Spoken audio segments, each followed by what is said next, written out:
Assalamualaikum warahmatullahi wabarakatuh. Alhamdulillahirrabbilalamin. Para sedulur-sedulurku dimanapun berada, alhamdulillah pada malam ini ketepatan pas malam Jumat, jadi saya akan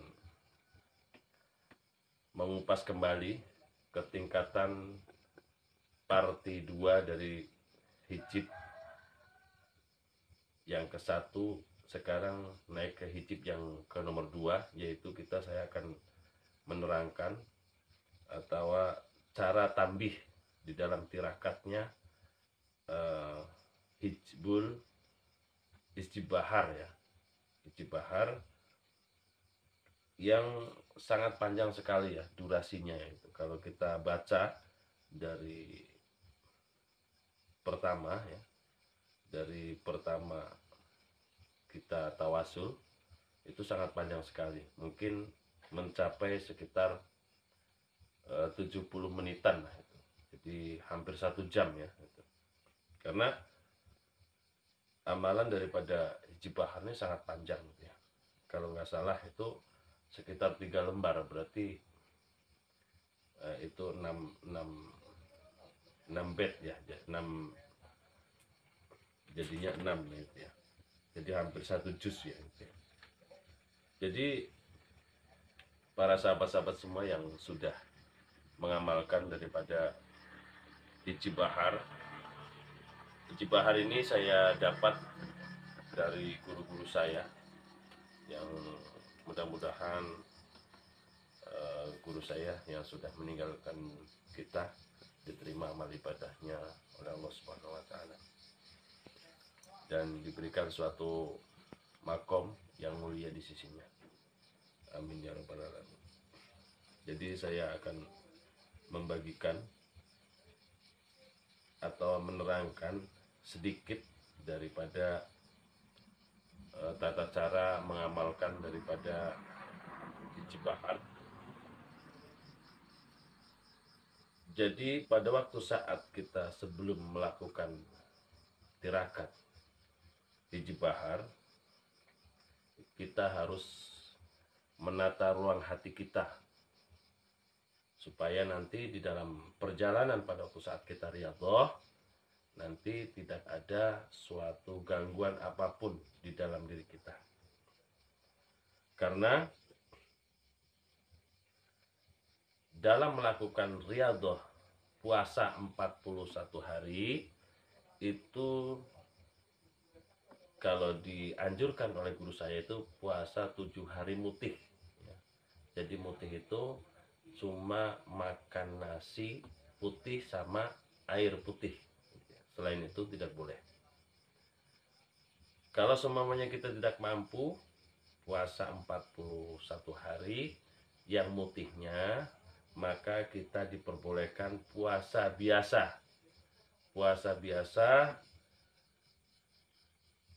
di situ kita tidak boleh memakan makanan yang bernyawa, seperti contoh semuanya makan daging sapi, kambing, nah itu, telur. Jadi yang dari bahan-bahannya dari hewan ya, itu tidak boleh.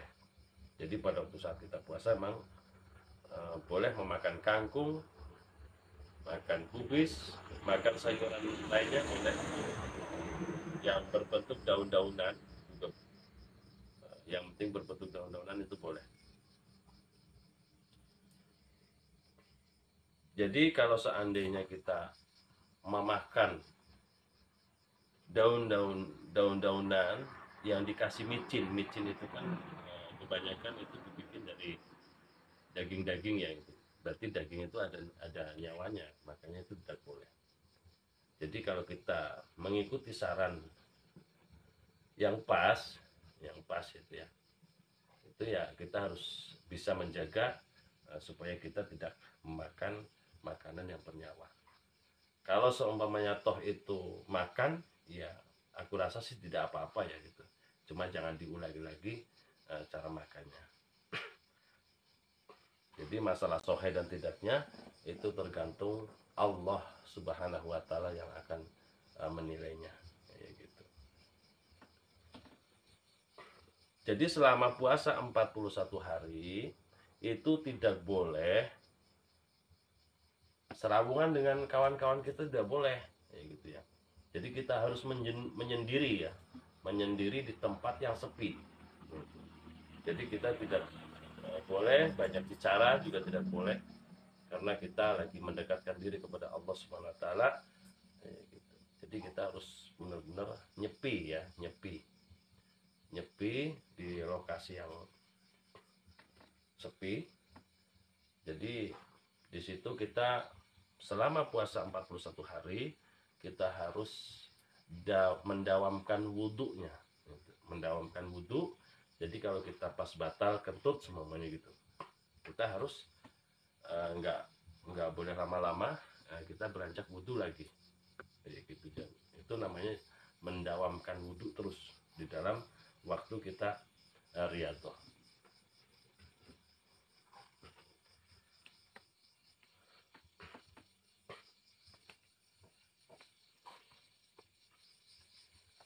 Jadi pada waktu saat kita riyadhah 41 hari gitu, setiap kita melaksanakan sholat fardu, selepasnya kita wirid sebagai wiridan biasa, yaitu setiap sholat fardu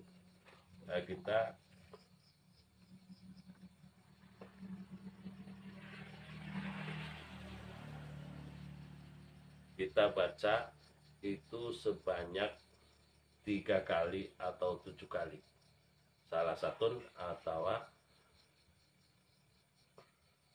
sab'atun. Jadi kalau bisa itu setiap sholat fardu kita harus baca seumpamanya 3 kali, ya 3 kali terus setiap sholat fardu. Jadi kalau seumpamanya kita mau 7 kali, ya 7 kali terus. Jadi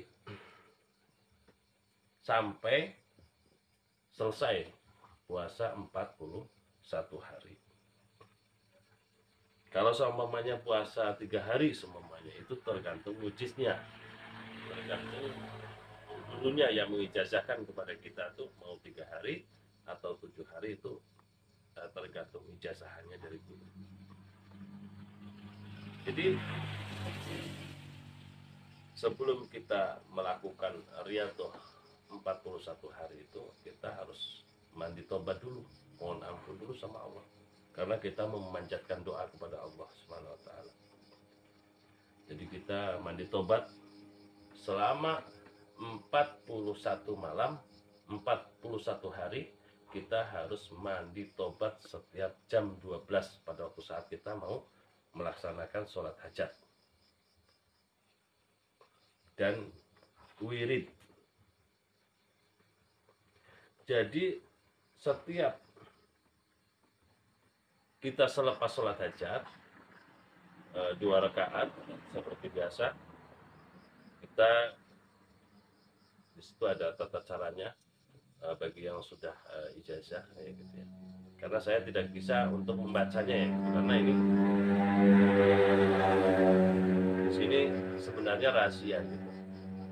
Sebenarnya harus rahasia ya gitu. Makanya ini tidak saya bacakan. Tidak saya bacakan, atau amalan-amalannya saya tidak bisa. Lagi pula pun 3 lembar ya, nggak hafal saya, nggak hafal. Jadi saya cuma menerangkan tata cara pada waktu saat kita riyadhah. Jadi setiap jam 12 kita mandi tobat.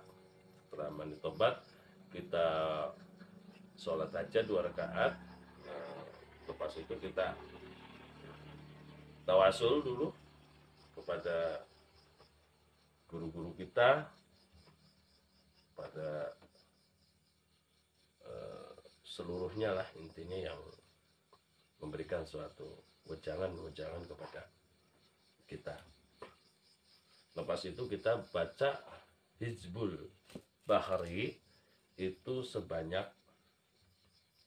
7 kali setiap malam, dibaca 7 kali. Itu di antara waktu 7 kali itu mungkin sekitar waktu kurang lebihnya 2 jam lah, enaknya 2 jam karena sangat panjang ya, sangat panjang. Kurang lebih itu waktu untuk auratnya sekitar 2 jam.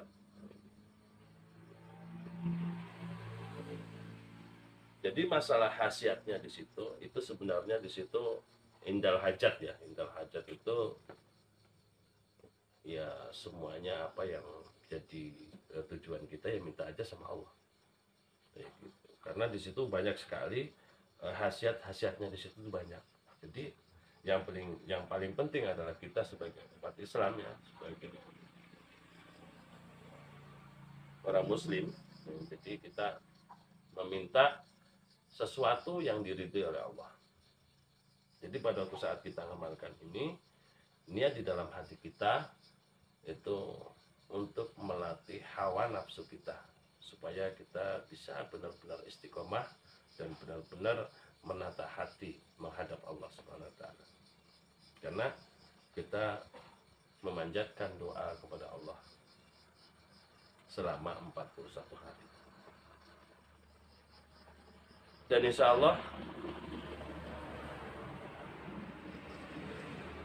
saya akan memberikan suatu sebagian kecil daripada khasiat daripada Hizbul Bahar ya. Hizbul Bahar tuh saya akan mencoba yang bisa dilihat oleh kita, tapi kalau yang lain-lainnya kan tidak bisa. Seperti contoh semuanya kontak batin semuanya, kontak kekuatan itu. Kita kan tidak bisa memberikan suatu contoh atau penglihatan kepada kawan-kawan kita, tidak bisa. Jadi insya Allah mungkin besok saya akan mencoba memintakan kepada Allah yang bisa kita lihat seperti biasa, karena di sini ada unsur-unsur kekuatan ya, unsur-unsur kekuatan, unsur-unsur di situ bela diri di situ. Jadi di situ akan saya coba besok itu. Jadi tetap aja melalui botol ya, melalui botol kita tembak besok kayak gitu ya. Jadi itu yang tidak merugikan kita, juga tidak merugikan siapapun, karena dalam pengetesan itu sangat sulit sekali. Kalau semuanya kita dites di orang itu belum tentu doa kita itu dikabul oleh Allah Subhanahu wa taala. Jadi kalau semuanya tidak kabul ditaruh di botol itu semuanya pecah ya pecah, bisa diganti lagi botolnya. Tapi kalau seandainya kita tes di dalam jasad kita, kalau semuanya luka ya ujung-ujungnya dokter. Gitu. Jadi karena manusia ini tidak bisa apa-apa, karena semuanya adalah milik Allah Subhanahu wa taala. Jadi cara kita memberikan sesuatu tajrid yang mudah ya, yang tidak susah ya, tidak susah untuk dipahami, juga tidak memberatkan, juga tidak merugikan gitu. Kalau semuanya pecah ya biar pecah, nanti cari lagi botol banyak ya gitu, kita cari lagi botol. Nah, itu mungkin dalam satu permintaan itu belum, pada waktu satu kali mungkin belum dijawab oleh Allah, mungkin kedua kalinya, mungkin bahkan ketiga kalinya. Karena manusia ini nggak bisa apa-apa, hanya bisa memohon kepada Allah SWT. Jadi hanya sebatas itu yang bisa dipraktekkan ya gitu. Kalau yang lain ini tidak bisa ya, karena banyak sekali di situ, banyak sekali yang bisa dilihat dengan zohiriah kita ya, yang secara nyatanya ya yang seperti itu aja. Kalau memang di situ ada unsur kekuatan, di situ kita mintakan besok sama Allah. Jadi bagi yang sudah mengamalkan mungkin dia lebih paham ya tentang ini kayak gitu. Sebenarnya banyak sekali di sini, khasiatnya banyak sekali kayak gitu. Jadi tidak hanya untuk apa ya, untuk kanuragan, sebenarnya banyak sekali di sini. Cuma hanya itu yang bisa saya sampaikan.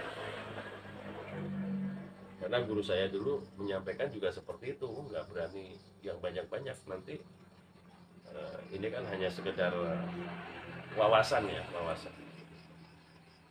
wawasan yang memberikan motivasi kepada kita supaya kita mengingat jasa-jasa atau keilmuan para zaman-zaman dulu, gitu. Zaman dulu, jadi kita menguak kembali. Mudah-mudahan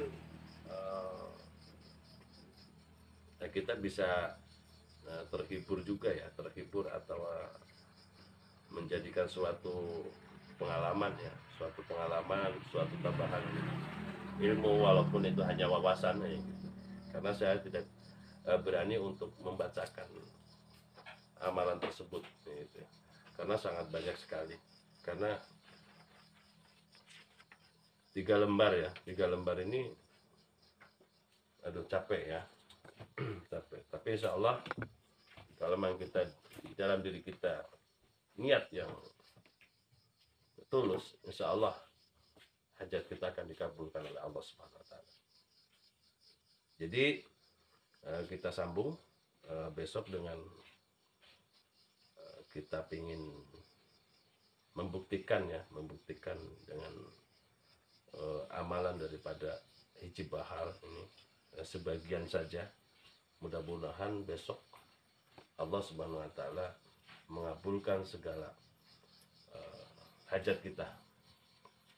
Cukup dari saya.